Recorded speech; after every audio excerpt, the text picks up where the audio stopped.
we knew trading and we knew sales. Then we found out there was compliance, there was tests, there was back office, there was clearing, there was accounting, there were legal things to do, accounting people to hire. It just went on and on and on. So basically, we all held hands and just jumped off the cliff, thinking that we could handle things as they came along, and we did. You know, we all relied on each other. People away from us, our competitors, they all tried to hire one of us here or there, just trying for two reasons. One, we were all good employees, but second of all, they could put us out of business. So we were really vulnerable in the earliest years when we hardly had any employees, and basically zero employees. Barb was the first person we hired. I'll never forget, we had our piece of office equipment was a typewriter. I'll never forget Al typing a ticket. A few tickets we did that day with a cigarette hanging out of it. This was after work.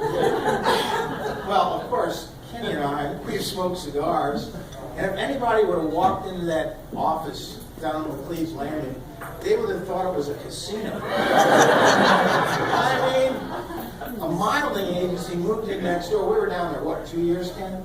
First we were in Alton for a few months to get around the trading of government bonds. We do it over there. So that allowed us to lose some money over there that we otherwise wouldn't have. So once we got up to Cleves Landing, we still weren't like totally in business. We just were getting in business. And they had a new thing out called Muni Futures. And it was right around the time when the laws were changing and stuff like that. So this broker said, you know, there's this arbitrage. And if you know how the contracts stack, the front one is higher than the next one, and the next one's cheaper and cheaper and cheaper. Well, they had inverted. So he goes, well, why don't you sell these, buy those, okay? How about 1,000? How about 1,000 each? Okay, you're done. Come in next afternoon, they got inverted more. Well, I guess we'll double up, go 2,000. Well, this went on for a couple days, you know, and finally the guy says, Jim, I would go the other way now. I go, if you think they're going to invert even more, the front contract never gets cheaper than the back contract, okay? Except this one time in the municipal market. So it got to be, we hit our limit. I go, well, we can't go home with this position. So we had just away about our fourth of our capital trading a long bond in the municipal future fiasco. But we were still, you know, we were still ready for more. So I was going to think of a couple of funny things, too, that went on. One of the most funniest things I can remember, we didn't even know about Fully Disclosed. We knew nothing about operations. Julie will get a kick out of this. We actually were I guess it's called self-clearing. So any fail would have put us out of business, basically. We would have had to call NESD and report that our net capital was below zero. And so Kenny would sell a few million bonds. We'd wait till 2 o'clock to see if they'd come in. I was going to have to be the one to make the calls, you know. So I go, Kenny, are those in yet? He goes, no. He goes, well, let's change the syllabus. We're going to change it to the next day, otherwise we'd be you know, really in big trouble. But, you know, going forward, I was going to give this quote, and I didn't want to, not that my situation is anywhere near it, but a quote that Lou Gehrig made on his final day as a Yankee. You know, this is like, I feel like the luckiest man on earth today. And it's, you know, I've had some adversity, but I'm completely optimistic on everything that's going to turn out. And I've got so many people that are, you know, give me support and all that. But, you know, we're all going to face someday the doctor's going to tell us something that we don't want to do. So that's why you got to enjoy every day with your family. You want to enjoy every day with your friends. You want to see the best in people, not the worst. things that I've learned through the whole, ordeal. But let's talk a few more funny things. One of the things that's made our company, really, we started the foundation. But without all of you and including our retirees, you're the people that built the company. We were just there making sure, that all the T's were crossed and the I's were dotted. We had obviously a lot to do with it to some extent, but without the salespeople, the compliance people, all our tremendous operational people, I'm losing the word here. Tom, would Julie help me? Compliance people. I just can't say how thankful and lucky. When I say I'm the luckiest man on earth, that's one of the reasons. It's everything I've done in my life. I had the best friends to do it with, the best teammates, the best buddies, the best employees, the best partners. And that's rare. So, what else?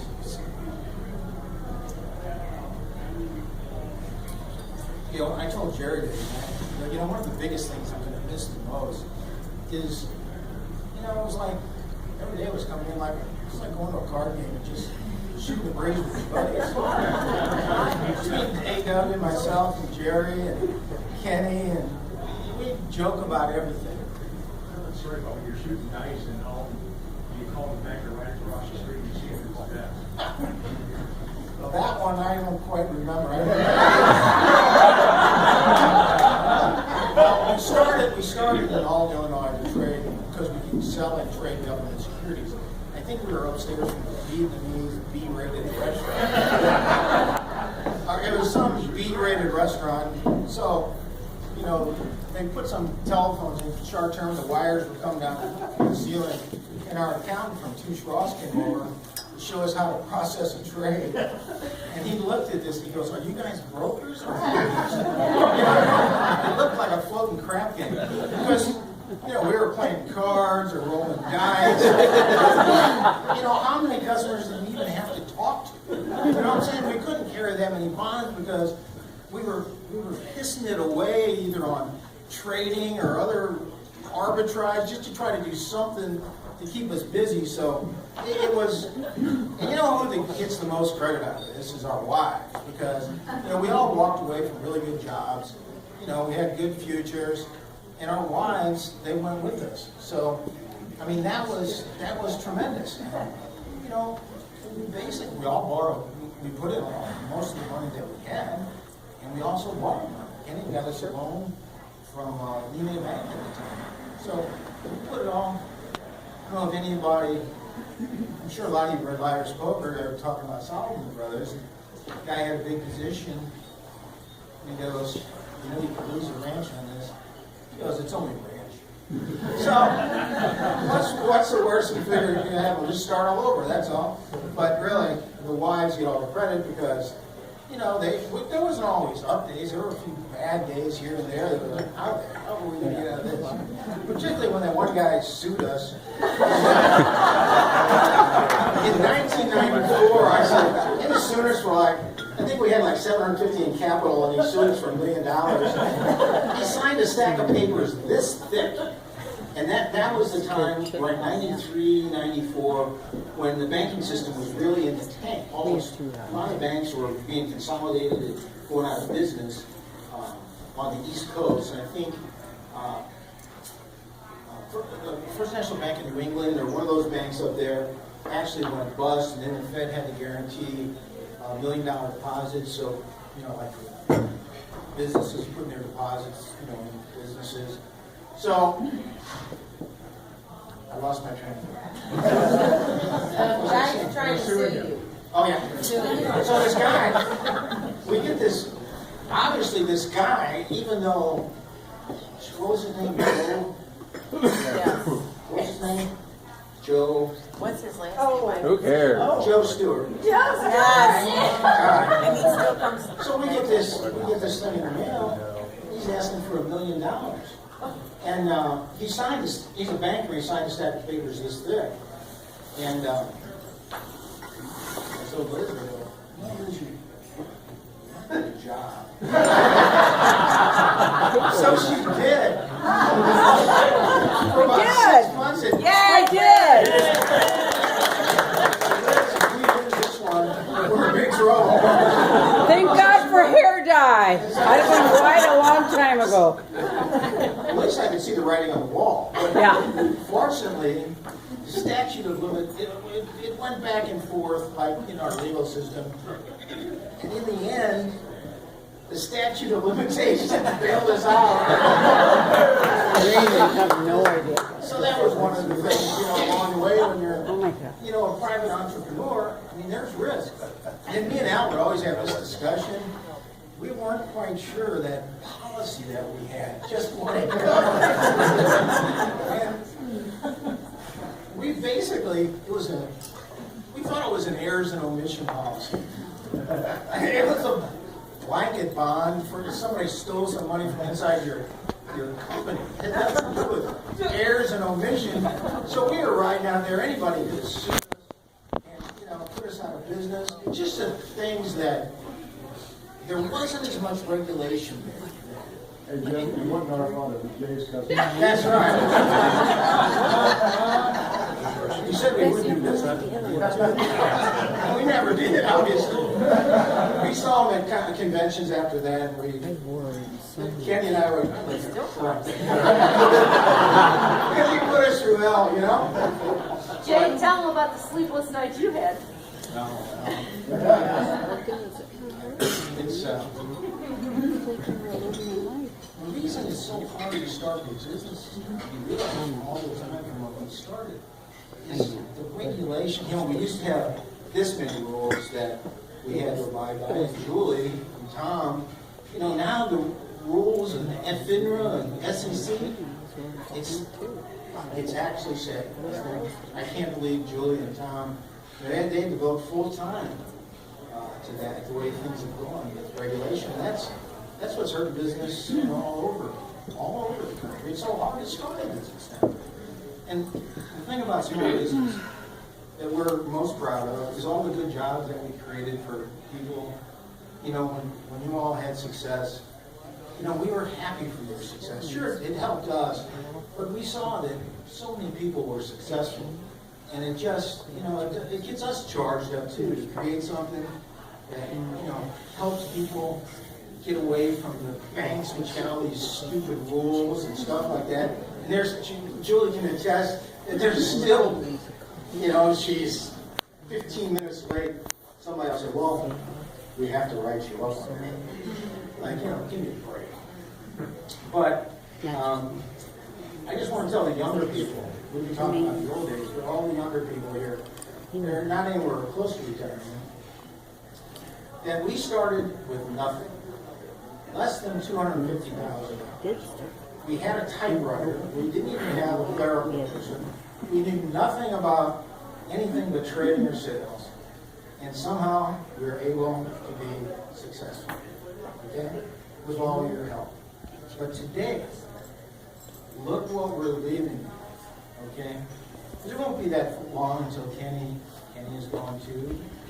I assume, unless you live to 90 and some kind of bills that I don't know about or you don't know about. But what we have today, we have $5 million in that cap. We've got a whole large customer base. We have so many good sales. We have 3 banks that own us, that want to see us succeed and help us succeed. We've got all of their sales.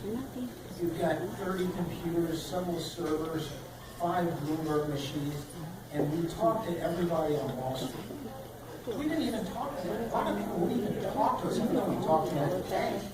So, look at where we are, and I wrote to my, going forward, I mentioned these things, and you're only limited by your vision. I mean, think big, just look where we're starting from now as opposed to where we were. So anything's possible, and so you're only limited by your vision. And with that,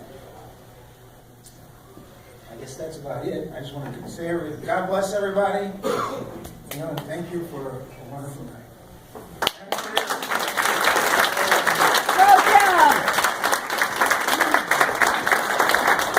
I just want to say, Jim, on behalf of the board of directors of First Bankers Bank, I want to say we've got a plaque for you, and it says the board of Bankers Bank Investment Services will be forever grateful to James R. Lanigan Jr., President and Chief Executive Officer of First Bankers Bank Securities, Inc., for 30 years of dedication and leadership, for your tireless efforts to make First Bankers Bank Securities, Inc. a success. 1984 to 2014. You are going to definitely be missed, my friend. Hey, Mike, thanks a lot. Thank you for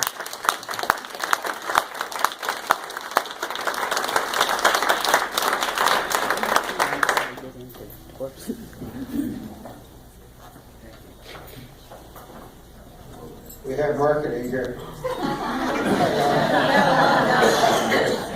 Jimmy, you're a hard man to buy for us. So we got you something that I hope that you and Liz can use in your retirement, okay? It's a nice little parchment here that someone was kind enough to do, so I hope that you enjoy it. Yes, absolutely, please do. We want you to.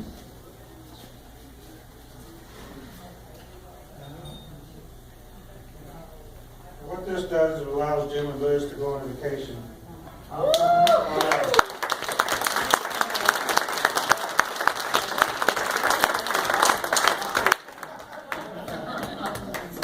So this is fantastic. I didn't expect anything like this. So thank you so much. It's really good. You did very well, Jimmy.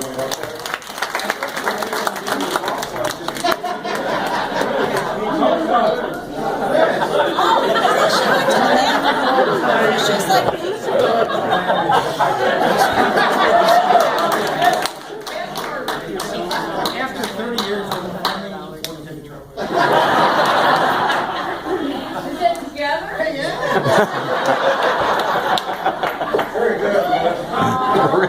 So last but not least, we have a card for Jim that everybody, I think, has had the opportunity to sign. Thank you so much. And last but not least, again, I want to thank Jim on behalf of all of us for the great job that you've done.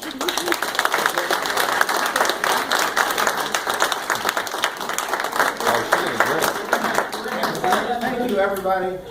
We're going to have, you can either get drinks out there, grab a drink. We're still going to have the piano player. You can tell some more old war stories. Right across the street, we could see in Hurley's office, and we would call him, and he'd say, the secretary would say, well, he's not here. We could have thrown a brick and hit him. We also said, we saw Wax because he is right now playing dice. Yeah, right. Well, you know, you had to do something like that. Like Jim said. We have Jerry would also like to say something. Jerry? I'll grab the microphone. They hired us. They started this office. They didn't know whether or not it would work or not, but when we came over there and started it, we were in a smaller room than I think you were. Amy had to share a toilet with us, and yeah, it wasn't good. My dog stayed with us the whole time, and I got to know Jim a lot, and Ken a lot, and Al, and the relationship that we had was just incredible. And the last 10 or 12 years, whatever time we've been together with it, has been incredible. Jim has always been supportive of our operation, and I'm just glad that we've been able to succeed with you, because without you, we wouldn't exist. And Ken has been incredible with us too, and thank you very, very much. Thanks, Greg. We thank you for the encouragement. How many emails have we gotten? Keep going, guys. Good luck today. That's all you need. Do it. You're young. They're enthusiastic. They do a good job. But most of all, we thank you for your friendship. You're a wonderful friend. Enjoy the last, my 27 years. The rest And of that's it. what I miss the most. Absolutely. It's just the Absolutely. banter that we do every day. You know, it's like working in, I guess, a firehouse. You know, there's no fire. And you never know what the day's gonna bring. You can sit there and do nothing, or you can sit there and make lots of money. So, guys,